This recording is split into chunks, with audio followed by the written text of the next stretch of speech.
Ya, hari ini ada Kak Andri yang bakal share. Mungkin Kak Andri boleh boleh perkenalin diri dulu kali ya, apa backgroundnya gitu, kenapa akhirnya bisa ngobrolin Boleh, boleh. influencer di industri. Ngomong-ngomong sebelum kita lanjut, Devon kayaknya feedbacknya tinggi sekali ya.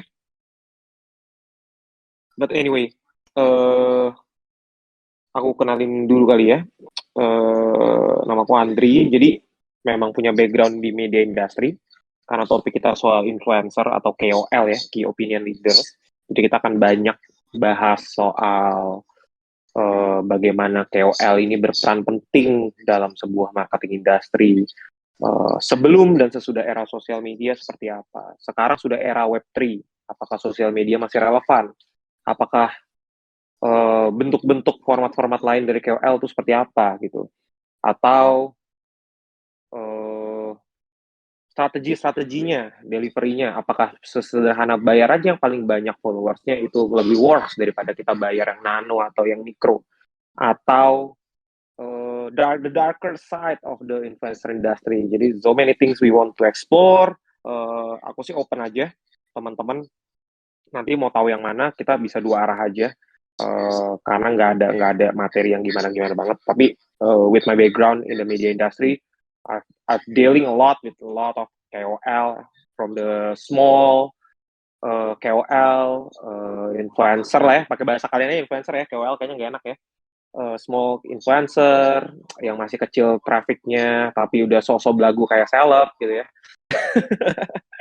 Ada juga yang makro atau yang mega gitu, ada yang bener-bener seleb beneran artis gitu, ada yang bener-bener yang kayak cuma kelihatan di depannya friendly padahal ternyata di belakangnya haleluya sangat-sangat menyebalkan gitu. Atau sebaliknya yang kelihatan menyebalkan di depan tapi ternyata di belakang sangat kooperatif sekali gitu, nego-negonya, rese-resenya, a lot of things lah gitu.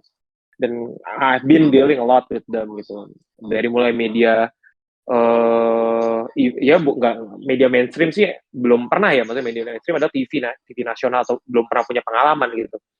Cuma dengan event-event besar sih sudah ada pengalaman lah, event-event kelas konser, kelas.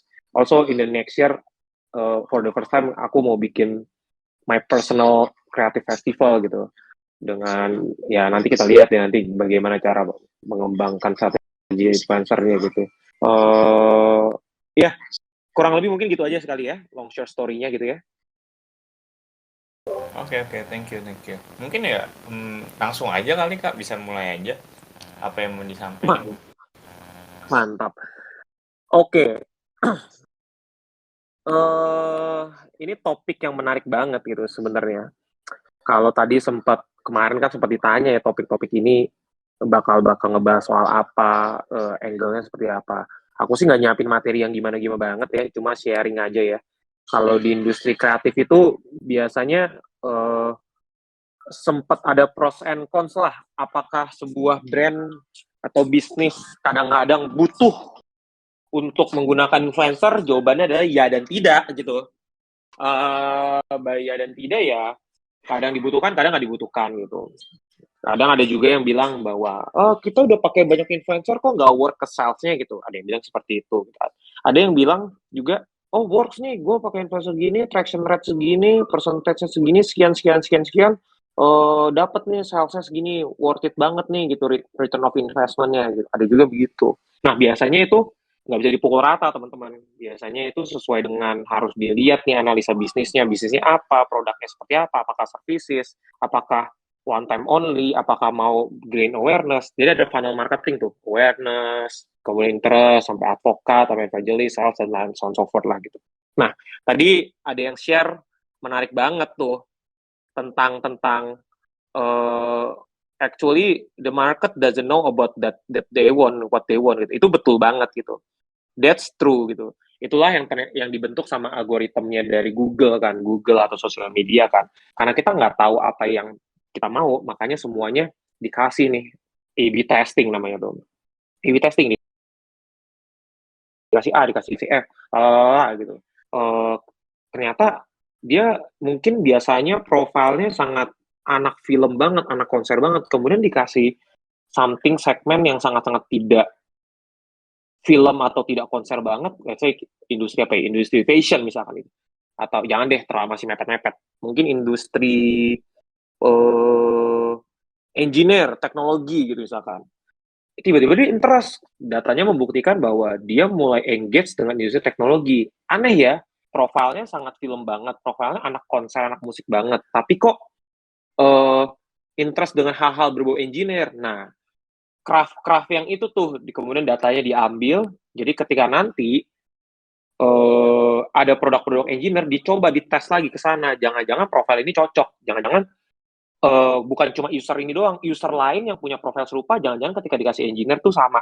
Nah, itu tuh kurang lebih strategi yang sama yang dilakukan untuk influencer. Jadi biasanya sebuah brand, misalkan let's say brand susu gitu. Kita tuh harus mapping nih, kita orang agency atau orang strategisnya biasa mapping. Biasanya yang beli susu tuh personanya kayak apa sih? Persona primary, ibu-ibu, ini anak kecil, bla bla. Secondary, apa? Oke, logikanya influencer yang dipilih atau kayak yang dipilih kan pasti yang sesuai dengan persona dong. Kalau susu ibu hamil yang harusnya ya influencer ibu-ibu, influencer parenting, logikanya kan seperti itu kan. Tapi ya mungkin susu ibu hamil mungkin terlalu segmented ya, mungkin susu aja gitu ya. Tapi kan tadi kan kita balik ke rule number one, they they didn't know what they want gitu. Jadi dicobalah pakai influencer, mungkin beauty, mungkin fashion, mungkin lifestyle, mungkin gaming, whatever it is gitu. Dicoba aja semua, and then lama kelamaan orang dari yang nggak pengen jadi pengen, orang yang segmen target yang berbeda dia pengen. Inilah yang dilakukan sama siapa teman-teman? Scarlett Whitening. Perhatiin nggak Scarlett Whitening itu ada di mana-mana. Sometimes di influencer atau content creator yang gak nyambung sama sekali gitu. So udah dapat nih ya use case-nya, udah kebayang nih ya, udah kebayang gitu. Nah, sometimes juga you don't have to hit the Raffi Ahmad style kind of numbers untuk bisa gain a lot of awareness. Sometimes you only let's say Raffi Ahmad dengan budget 1 juta, gue cuma bisa dapat satu Raffi Ahmad dengan 1 juta followers, let's say begitu ya.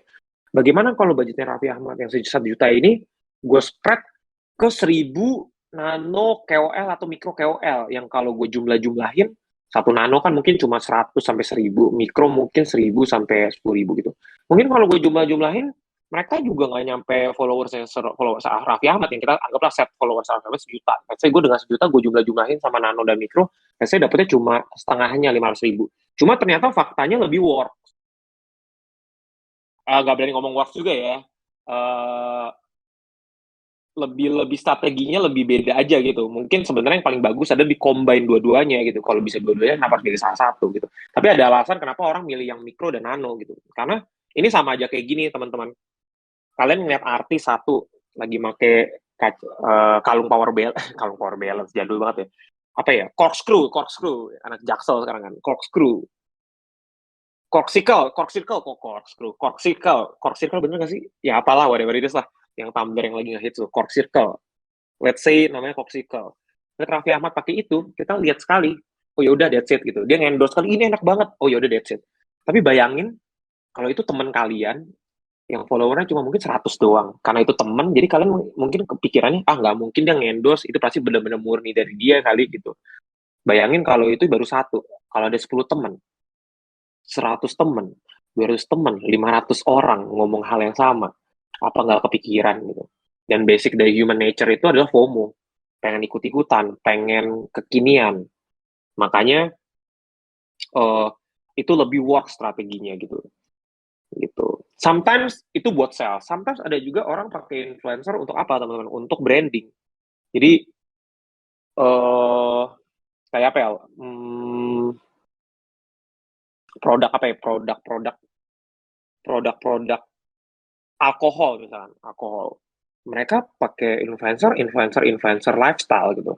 Karena yang dijual dari sebuah produk alkohol biasanya jualan lifestyle kan, bukan jualan minumannya gitu, jualan lifestyle.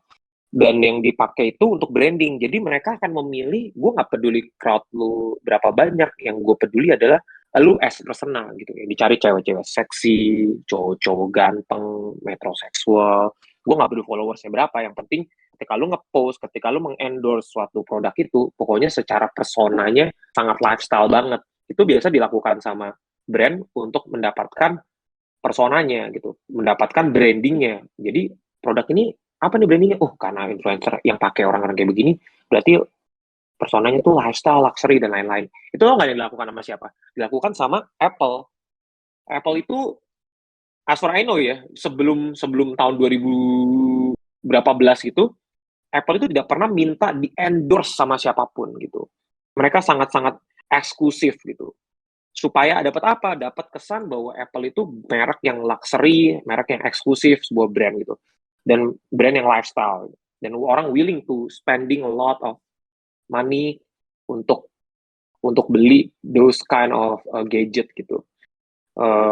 Kadang-kadang banyak yang protes, oh nggak compare, nggak apple to apple dengan produk segini, dapetnya segini, budget segini, dengan budget segini gue bisa beli. Ya karena lu bukan marketnya aja guys, makanya lu nggak ditarget sama Apple.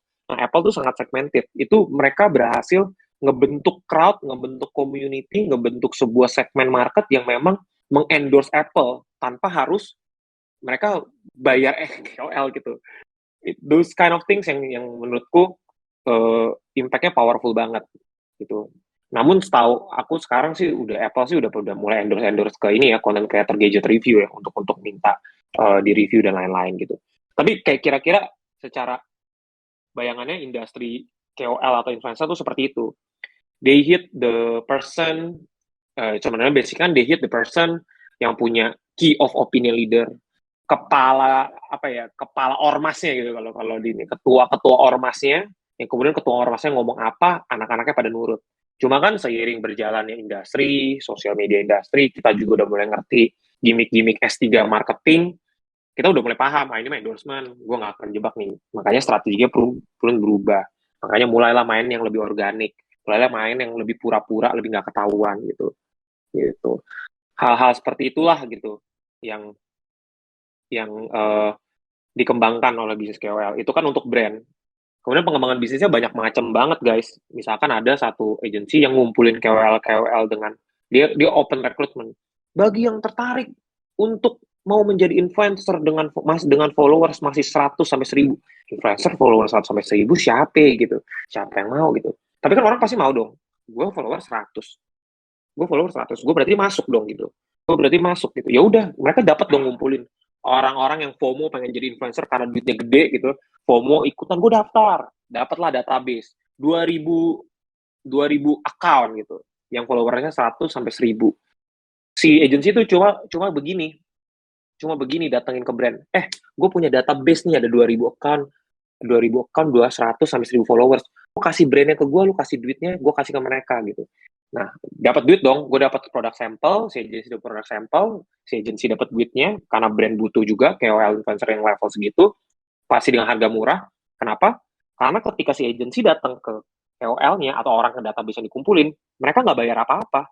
Mereka cuma ngasih sampel gratis, yang which is orang dengan followers 100 sampai 1000 itu kayak happy aja, wih gue jadi influencer. That's the industry gitu. Itu yang dilakukan beberapa agency gitu. Ada juga yang beberapa agency ngelakuin talent development namanya. Kurang lebih sama, ngumpulin yang masih on progress growth, yang content creator like, kemudian di develop lama-kelamaan jadi lebih apa ya istilahnya, lebih punya numbers, lebih punya growth, yang kemudian punya selling point, punya added value, yang kemudian dijual ke brand-brand gitu. Itu yang dilakukan sama talent management biasanya gitu. Mereka ngembangin talent-talent yang potensial, di growth, ditawarin ke network mereka, ekosistem mereka, kemudian dikembangin, kemudian dijual sebagai influencer gitu. By means dijual tuh bukan dijual yang enggak gitu. Tapi the darker side ada juga yang dijual untuk yang enggak itu ada juga. I've been through all that gitu, di offer. Lagi nyari vendor ceritanya gitu. Mas Andri mau dong ini dapat budget sekian. Oke, saya mikir-mikir dulu ya gitu. Lagi comparing, di approach, di pitch, terus di entertain. Ya di offer gitu, di entertain. Mas mau sama yang ini aja nggak? Kalau yang ini saya siapin deh. Hotel and stuff apa, tapi Mas deal sama saya ya, Mas tinggal pilih aja mau hotel di mana sama orang yang mana. Welcome to the world, that's the industry. Sometimes mereka go that far to deal the project gitu. Well, industrinya menarik banget sih, very menarik banget. Sometimes the KOL itu doesn't have to be influencer like a seleb TikTok yang kalian pikir. Itu bisa aja sesederhana Gojek guys, ojek driver. Tahu nggak dulu gimana Gojek bisa growth? Mereka nggak bayar influencer-influencer untuk naik ojek. Aku pakai ojek dapat harga murah. Ya itu pasti ada. Tapi cara mereka bisa dapetin driver dengan traffic tinggi, ini one of my bos yang ngelakuin ini dulu waktu ngegrowth membuat apa Gojek jadi sebesar sekarang dulu lewat Mtek. Jadi yang dilakukan adalah ketika Gojek driver tuh masih masih dikit, mereka itu meng-highlight, mengajak salah satu ojek driver itu untuk jadi semacam KOL-nya gitu, KOL-nya untuk uh, jadi kayak mengendorse Gojek itu sendiri gitu. Saya selama di Gojek saya dapat penghasilan per bulan 15 juta, 20 juta. Ya, ya iyalah lu kalau dikit, kalau masih 10 driver ya pasti lu 15 juta, 20 juta. Kalau udah 100 kan bagi 100 tuh gitu. Logikanya kan gitu. Tapi kan pada saat itu kan nggak ada yang kepikiran gitu. Semua orang tiba-tiba, gue pengen nih, gue pengen. Lalu siapa? Ojek driver itu yang paling, kalau perhatiin 10 tahun Gojek anniversary, 8 tahun. Pasti yang di highlight itu driver-driver ojek dengan narasi me-appreciate ojek driver yang sudah lama. Padahal secara nggak langsung mereka dijadiin KOL, guys. Jadi influencer. Dijadikan contoh gitu.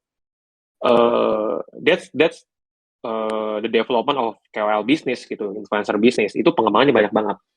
I've been in the project brand. I've share the use case ya. Salah satu use case yang menurutku mungkin menarik biar kebayang KOL tuh nggak cuma begitu-gitu doang. So, dulu ini konfidensial sih, mungkin boleh di pip kali ya, nanti di editing ya. Tapi ya whatever it is, aku coba dibuat sejenak mungkin.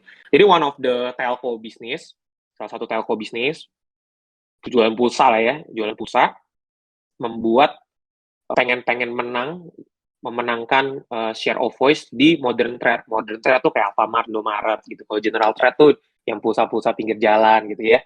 Nah, dia mau menangin nih. Pernah nggak sih ke Alfamart Indomaret kayak, silakan pulsanya kak gitu. Nah, biasanya kan ditawarin random aja gitu. Nah, bagaimana caranya yang ditawarin selalu si produk A, brand A. Silakan pulsanya kak, produk A gitu. Nah, gimana tuh cara itu yang selalu ditawarin gitu. How about that gitu. That's the challenge kan, susah banget. Kan pulsa kan nggak cuma di akuisisi dia, kan ada 5 gitu. Gimana cara? You know what our strategy?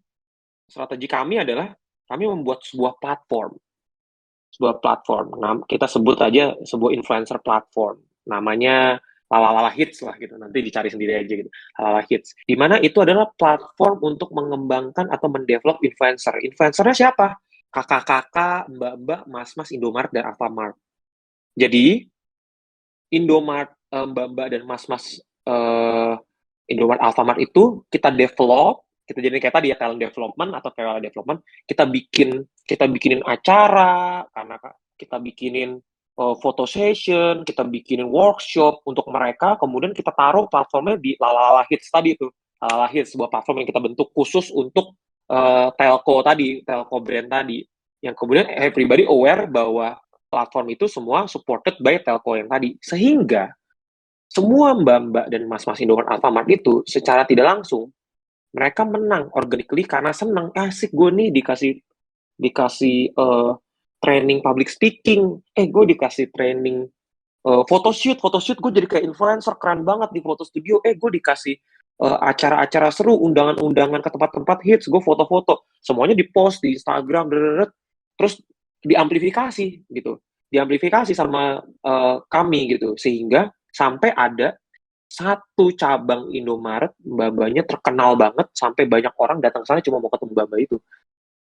Ada beberapa sih katanya yang udah jadi influencer beneran ya, jadi leave the job from the Indomaret Alfamart and then go to the influencer business gitu. Tapi that's the thing gitu, that's the thing. We build the influencer platform yang berangkatnya dari mbak-mbak dan mas-mas Indomaret ini, Alfamart ini, kemudian mereka secara organically mengadvokat Telco brand tersebut. That's our strategy gitu. Cuma kan menarik banget ya. Kita nggak develop dia as a businessman, as a ya apa sih training yang ilmu bisnis, ilmu marketing, ilmu accounting. Kita nggak gitu. Kita trainingnya jadi ilmu ya bukan ilmu juga sih, lebih kayak kita kasih panggung aja nih. Gue kasih foto session di foto studio. Nih gue kasih lu makan-makan enak, tapi lu foto-foto ya ala-ala ya, pakai baju Indomaret Alfamart. Nih gue bikinin platform public speaking and so on so forth gitu. That's ya menarik banget lah gitu. One of the use case that we've been created gitu. So a lot of things yang menurutku seru banget sih pengembangannya. Itu kita baru ngomongin influencer ya, belum bentuk-bentuk format-format lain. Itu kita belum ngomongin IP dari sebuah influencer. Kalau teman-teman perhatiin, dari sebuah influencer dikumpulin, di hire and so on, di hire untuk membentuk satu program atau satu IP yang kemudian the influencer itself bikin IP gitu. Mungkin paling gampang Raffi Ahmad.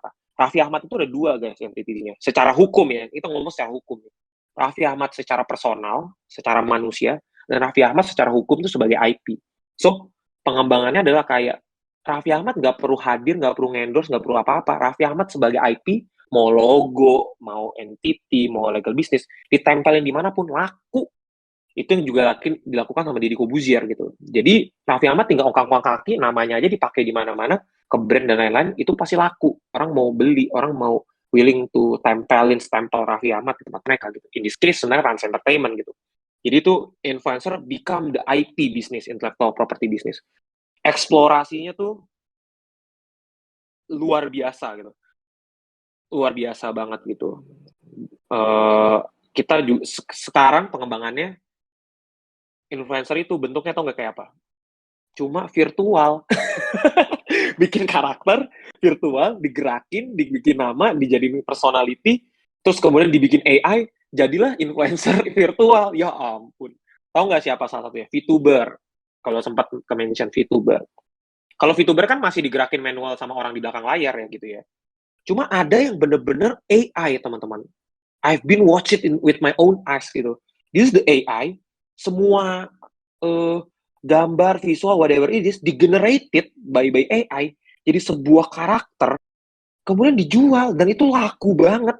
And then everybody want to be like her, mau cosplay kayak mereka, mau diundang apa segala macam bentuk-bentuknya. Kan nggak perlu ada orang siapapun kan. Beda nih kalau kayak Tonight Show gitu. Ya orang harus Vindes gitu, Vincent Desa. Kalau bukan Vincent Desa bukan Tonight Show, meskipun hostnya ganti gitu. Meskipun Tonight Show kan sebenarnya program IP-nya ya, bisa dibeli siapapun, bisa diadopsi siapapun. Cuma kan kalau nggak Vindes kan kayaknya kurang ya gitu. Tapi bayangin kalau karakter ini kan siapapun bisa gitu. Ngeri banget guys, very very ya ngeri dan seru at the same time gitu. Ada juga pengembangannya sekarang lebih seru lagi tuh, jadi Web3 project. Kalau ini eksplorasinya masih market curiosity, masih market tuh masih mencari-cari celahnya di mana, kayak masih it's like a 10 years ago di mana startup tuh masih nyari-nyari angle bisnis model yang tepat seperti apa. Di Web3 pun demikian, masih mencari angle bisnis yang tepat seperti apa. Cuma my own projection ya, there's gonna be another level of content creator di sosial media pada masanya. Jadi bayangin 10 tahun lalu kita nggak bisa menyangka kalau sosial media atau bikin konten itu bisa jadi sebuah bisnis gitu, ya kan? Bisa menjadi sebuah bisnis model, bisa menjadi sebuah lapangan pekerjaan. What if the metaverse create a market demand di mana perlu ada content creator di metaverse dengan avatarnya yang aneh-aneh gitu. It's gonna be a new business model. It's gonna be a new market lah, demand yang perlu di-create gitu. Bayangin aku cuma bikinin, kerjaanku adalah kalau dulu mungkin bikin konten di TikTok, bikin konten di YouTube, kemudian dapat AdSense, dikenal lumayan, ada brand tap in, built in dan lain-lain gitu. Sekarang bayangin aku bikin avatar, aku bikin personanya, aku bikin lore story-nya, kemudian aku datang ke metaverse manapun, aku bikin aja ala-ala gitu, gimmick story, and then aku jual ke brand. Content creator tapi di metaverse gitu. Sih, pengembangannya seru banget sih. Dan buat brand sih sesederhana kayak, terlepas apapun strateginya, buat brand sih selama itu tren, selama itu mereka bisa value-nya sama, oh aku tap in ke yang kekinian, brand sih mau gitu. Kalau strategi sesuai brand ada beda-beda. Nah ini udah level yang beda, udah bukan ngomong influencer bisnis, ini kan bukan kerjaan influencer ya, kerjanya brand strategis gitu. The way they utilize the influencer to for their own objective gitu. Apakah awareness, apakah mau sales atau apa gitu, apakah mau branding gitu sih. So I think those kind of things yang I could share for the first act, I guess. Aku pause dulu. Any comment, any feedback? Want to share Any impression, any whatever it is, tanggapan?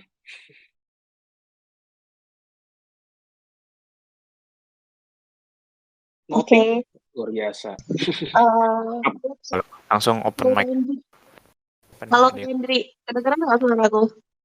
Kedengeran dong, manis sekali suaranya. Oke, Kak Andri, aku kan juga akhir-akhir ini lagi belajar nih soal content creator. Nah, aku dapat materi nih. Kalau jadi content creator itu kita harus menentukan niche. Karena sekarang itu yang namanya sosial media lebih terfokuskan lagi gitu. So, for the example, kayak kita ahli di bidang contoh kesehatan, dokter. Jadi konten-konten yang kita buat itu mesti yang membahas soal kesehatan. Ketika Ya. kita mencoba ketika kita mencoba konten yang lain, itu bakalan berubah yang namanya algoritma. Jadi kadang itu kontennya itu ada yang ibaratnya kalau di TikTok itu ada yang FYP, ada yang nggak FYP. Nah, kalau gitu tuh gimana, Kak Andri? Ya, good question. Ini sebenarnya harus ditanya ke social media strategis ya, tapi I get the point. Jawabannya sih tergantung objektif. Ini mungkin pertanyaannya kayak gini. Brandnya brand kesehatan. Target marketnya siapa? Orang-orang yang memang udah peduli sehat atau orang-orang yang nggak peduli sehat jadi pengen tahu tentang kesehatan. See, itu different thing.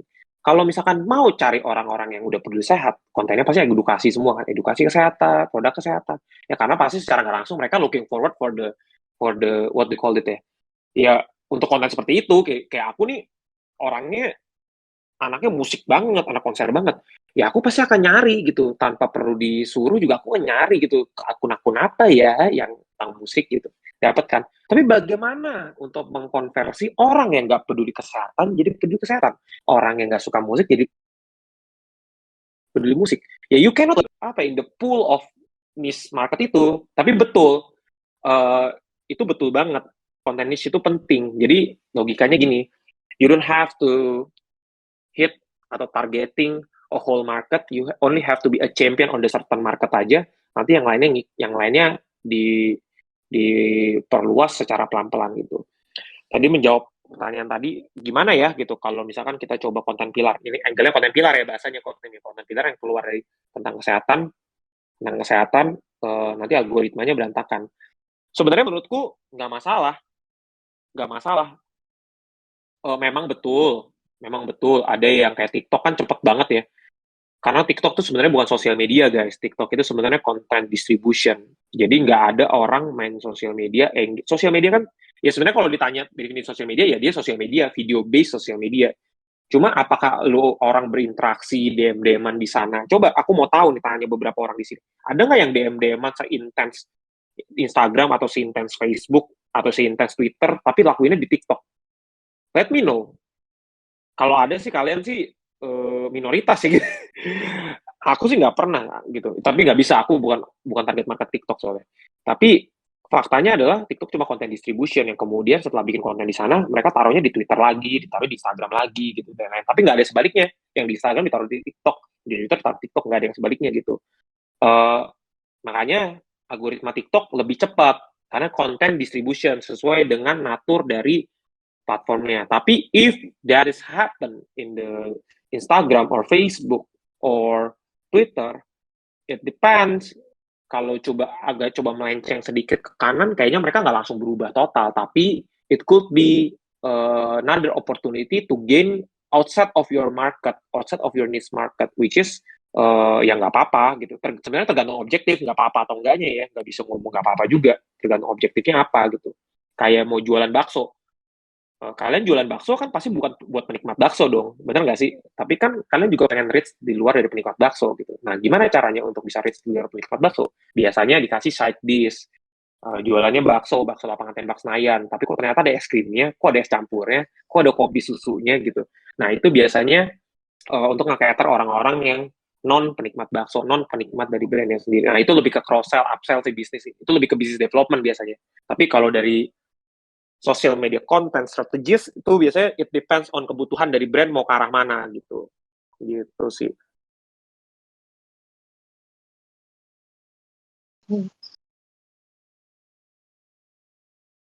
Kenapa jadi dead air gini nih? Anti nih. Seorang public speaker harus dead air. Any feedback, any comment, any reply, apapun itu, please do let me know.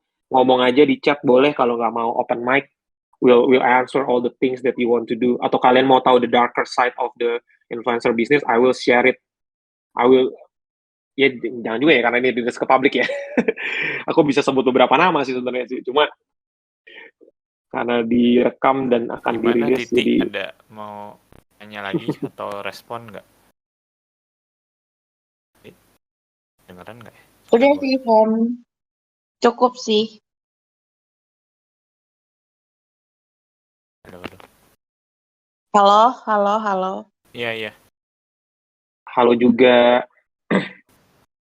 Suaranya bagus Cukup nih. sih kalau dari aku. Mungkin teman-teman yang lain. Gimana teman-teman? Nggak boleh dead air nih, anti nih, dead air nih. Aku mau tanya. Boleh. Biasanya brand yang butuh KOL itu mereka lebih cenderung nyari mandiri atau lewat manajemen gitu sih? Short answer,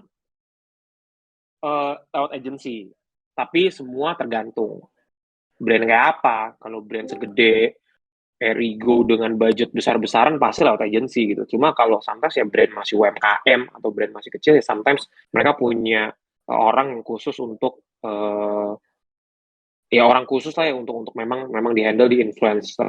KOL management ya bahasa kerennya, KOL manager, KOL management gitu sih. Cuma biasanya karena ada brand, apalagi brandnya udah nasional ya, bayangin brand Indomie, brand apa ya, kemarin baru ngerjain Cimory, aku baru ngerjain Cimory kemarin, itu kan brand gede banget ya, mana mungkin mereka daripada gue sibuk ngurusin influencer, gue lewat agensi aja gitu, karena nyari satu influencer, nanyain red card, terus kayak gimana skopnya kak, satu Instagram bentuknya kayak apa, beriknya kayak, waduh ribet banget, itu baru satu gitu. Nah biasanya mereka nyari agensi yang memang udah terbiasa kerja sama KOL atau punya database KOL yang siap dipanggil kapanpun untuk ngerjain gitu. Biasanya seperti itu. Jadi short answer biasanya mereka lewat agensi gitu. Seperti itu sih. Oke deh. Terus kalau misalnya untuk yang UMKM nih, biasanya mereka mencarinya yang in-house ya kalau manajemennya?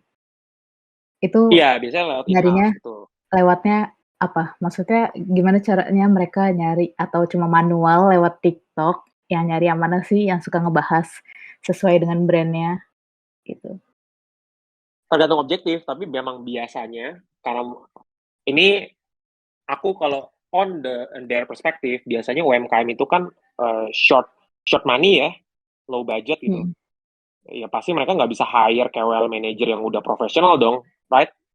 Angle-nya kan gitu. Jadi biasanya teman-teman yang KOL manager yang masih junior ini mau nggak mau ya nyari manual gitu, nggak pakai tools, nggak kontak agency, nyari yang menurut dia oke, yang masih menurut dia gitu, yang atau dia dengan referensinya dia gitu, nah, segala macam. That's why manually seperti itu ya, pros and cons sih sebenarnya, pros and cons sih.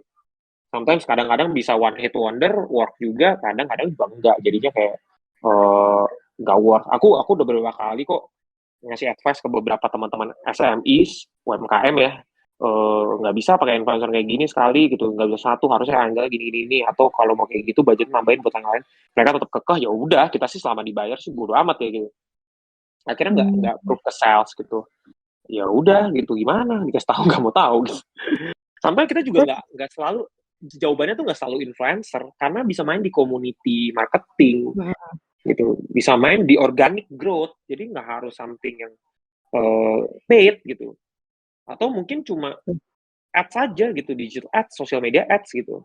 Jadi cara-caranya tuh bisa, atau organik gitu, organik, literal organik, kayak ketok pintu, kayak canvassing. semua kita follow, berharap nanti dia follow. Pernah nggak sih dengar strategi itu? Follow aja semua account, nanti pasti adalah sekian persen follow balik gitu kan, ideologi gitu kan. Makanya biasanya tuh ada tuh buat yang jasa follow back, jasa gitu tuh. Biasanya kayak gitu tuh. Cuma udah nggak works gitu, strateginya udah nggak works. Tapi kalau on certain business atau services, sometimes work juga gitu. Ada juga bisnis, ini menarik banget nih. Aku share use case ya. Ada brand kaos fashion, yang bikin dia menarik ada copywriting-nya sama the way dia datang sebagai akun sosial media. Jadi nggak kayak akun sosial media pokoknya jualan. Jadi kayak ada persona kayak ngobrol sama orang gitu. Ada jualan kaos gitu. Itu semua DM, semua apa dibales-balesin. Semua Instagram story orang-orang yang dia follow dibales-balesin, yang nge-like dia follow, terus dia bales-balesin Instagram story. Itu kan organic growth kan, secara nggak langsung kayak ketok pintu ke orang lain kan, bangun hubungan. And then secara nggak langsung mereka share kemarin 30% orang yang nggak tahu produk kita, yang cuma kita balas-balasin komennya apa segala macam jadi beli produk kita gitu. See, without any influencer you can do it organically gitu. Cuma kan again pros and cons, itu kan perlu effort, perlu strategi yang tepat. Kebetulan dia punya brand delivery yang bagus, yang tepat, yang menarik gitu. Jadi semuanya by design gitu, jadi lebih terukur dan terarah gitu. Berarti sebenarnya itu tuh kayak Pocong nggak sih waktu di Twitter? Dia kan dulu awal-awal kalau nggak salah juga cuma suka ngebales-balesin orang. Betul banget kayak Pocong kan pada saat awal. Cuma kan nggak bisa di Apple, maksudnya strategi yang di zaman dulu tidak bisa diimplementasi ke zaman sekarang karena again pemainnya dulu masih sedikit, semua pasti gampang.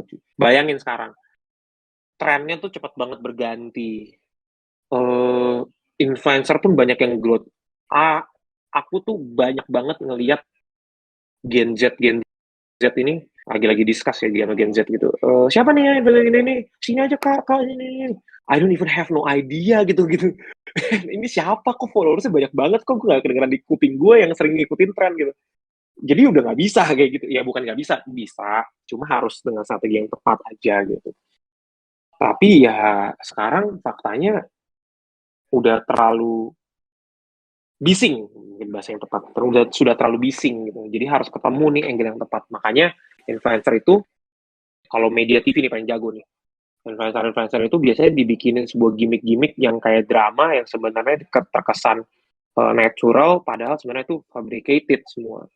Sebut saja beberapa pasangan-pasangan yang baru-baru ini bikin kontroversi gitu. It's a fabricated business lah gitu. Fabricated business. Influencer yang di-develop, storytelling-nya, drama-dramanya. Karena mereka sebuah ekosistem, makanya lu ke program TV ini ya, nanti lu senggol tangan ya, nanti lu begini-begini ya. Ini host-hostnya juga orang-orang kita semua kok, nanti kita kerja sama bareng, mudah-mudahan gitu. A lot of things do that. Dan you know what? Engagement banyak, attraction banyak, brand suka. Ya udah gue mau tapin, build in. Sederhana itu.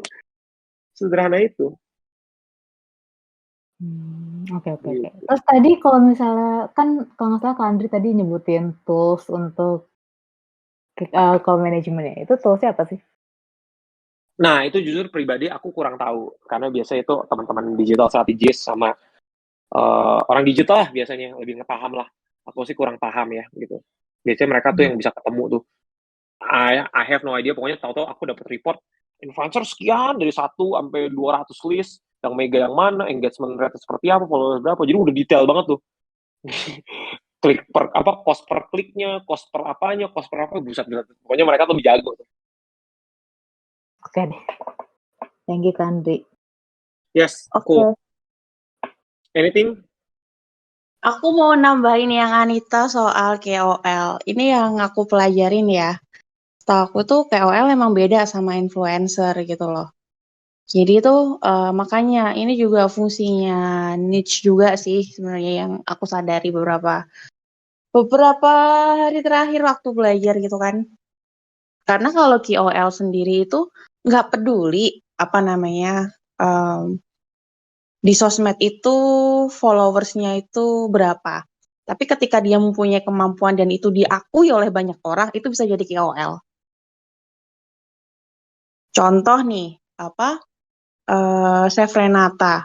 Mungkin followersnya lebih sedikit daripada Atta Halilintar gitu ya. Tapi kalau dalam bidang memasak gitu kan, brand-brand yang di bidang kitchen terus kayak makanan gitu kan, otomatis lebih cenderung ke Chef Renata karena dia memang dari backgroundnya chef.